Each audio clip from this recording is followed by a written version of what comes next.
Hello বন্ধুরা, সকলে কেমন আছো? আশা করি সবাই ভালো আছো। এসো আজকের রেসিপিটা শুরু করা যাক। আবারও হাজির হয়েছি আরও একটা রেসিপি নিয়ে। আজকে তোমাদেরকে দেখাবো দই ইলিশ। তো চলো উপকরণগুলো আগে দেখে নাও।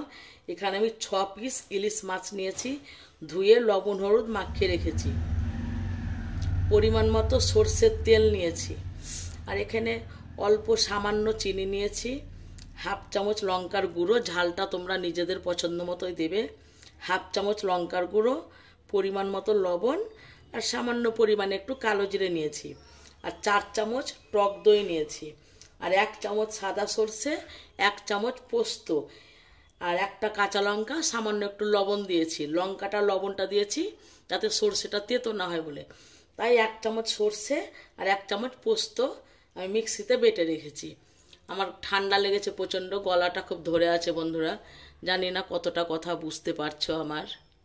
4 চামচ আমি সর্ষের তেল দিয়েছি, তেলটা গরম হয়ে গেছে। ওই তেলের মধ্যে আমি মাছগুলোকে ভেজে নিচ্ছি। এগুলোকে এবার আমি উল্টে দিচ্ছি। বেশি ভাজার দরকার নেই বন্ধু, তেলে দিয়ে 2-1 সেকেন্ড ওই দিকটা রেখে আবার আমি উল্টে দিচ্ছি।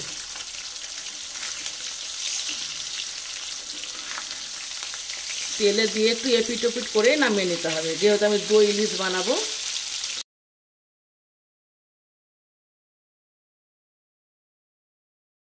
এরকম মাছগুলোকে আমি উল্টে দিয়েছি, এরকম সাদা সাদা হয়েই থাকবে, একটু রেখে আবার নামিয়ে নেব। এবার মাছগুলোকে আমি তুলে নিচ্ছি। তোমরা দেখতেই পাচ্ছ সাদা সাদাই হয়ে আছে, জাস্ট তেলে একটু এপিট ওপিট করে নামিয়ে নিতে হবে।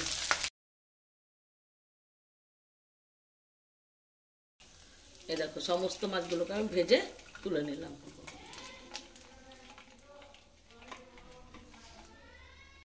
কালো জিরেটা তেলের মধ্যে দিয়ে দিলাম। জিরে দিয়ে দিয়েছি, তো কালো জিরেটা দিয়ে এবার আমি সর্ষে পোস্ত বাটাটা দিয়ে দিচ্ছি। বাটি ধুয়ে একটু জল দিচ্ছি।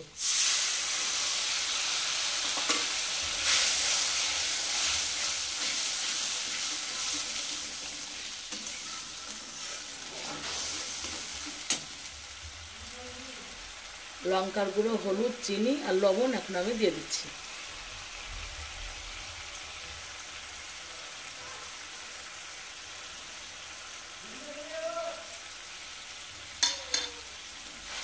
এটাকে একটু কিছুক্ষণ একটু কষে নেব।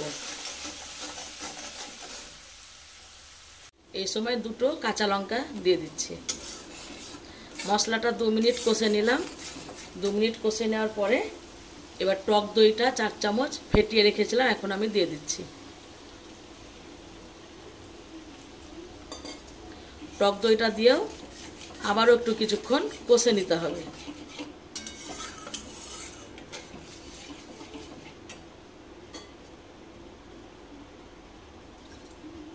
দইয়ের বাটিটা ধুয়ে একটু জল দিচ্ছি।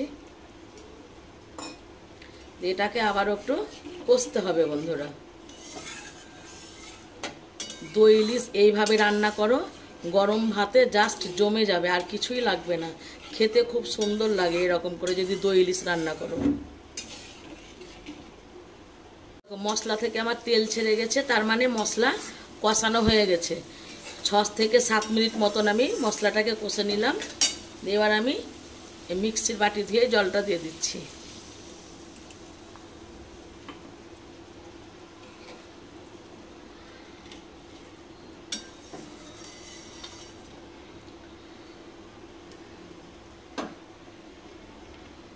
দিয়ে এবার মাছগুলোকে দিয়ে দিচ্ছি।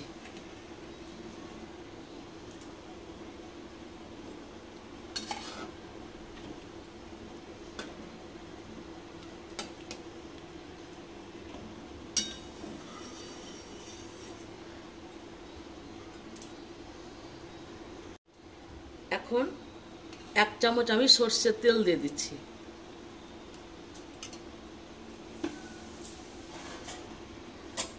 ভালো করে একটু হালকা হাতে মাছটাকে একটু নাড়াচাড়া করে ঢাকা দিয়ে দেব।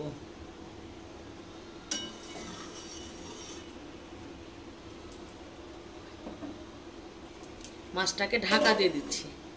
গ্যাসের আঁচটাকে মিডিয়াম করে দেবে। 10 মিনিট পর ফিরে এলাম। এবার গ্যাসের আঁচটাকে এখন সম্পূর্ণই কমিয়ে দিচ্ছি। এবার মাছগুলোকে একটু উল্টে দেব,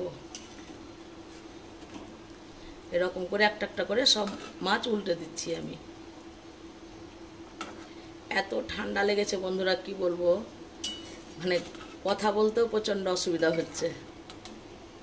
তো যাই হোক বন্ধু, তোমাদের জন্য কষ্ট করে ভিডিও বানাচ্ছি, তোমরা আমার পাশে থেকো, আমার ভিডিওগুলো শেয়ার করো, লাইক করো, ভালো লাগলে একটা লাইক কমেন্ট করে দিও। সমস্ত মাছ আমি উল্টে দিলাম। এবার আরও কিছুক্ষণ একটু হতে দেব, আর ঢাকা দেব না, ঠিক আছে? ঢাকনা খুলে আরও আমি 5 মিনিট মতন মাছটাকে ফুটিয়ে নিলাম বন্ধুরা। এই দেখো, এবার দই ইলিশ আমার কমপ্লিট হয়ে গেল। তাহলে আজকের মতো বন্ধু বিদায়। ভালো লাগলে অবশ্যই একটা লাইক করে দিও, এইটুকু তো আশা আমি করতেই পারি আমার বন্ধুদের কাছ থেকে, তাই না? তাহলে আবার পরের ভিডিওতে দেখা হচ্ছে। এবার আমি এটাকে অন্য পাত্রে তুলে নিচ্ছি। এবার আমি গ্যাস অফ করে ঢাকা দিয়ে 5 মিনিট মতন রেখে দেব, তারপরে পরিবেশন করব। দেখো, সব শেষে দেখে নাও, 5 মিনিট ঢাকা দিয়ে রেখেছিলাম, তারপরে কি রকম হয়েছে। এই দেখো কি সুন্দর কালার হয়েছে, দেখো। তাহলে আজকের মতো টাটা।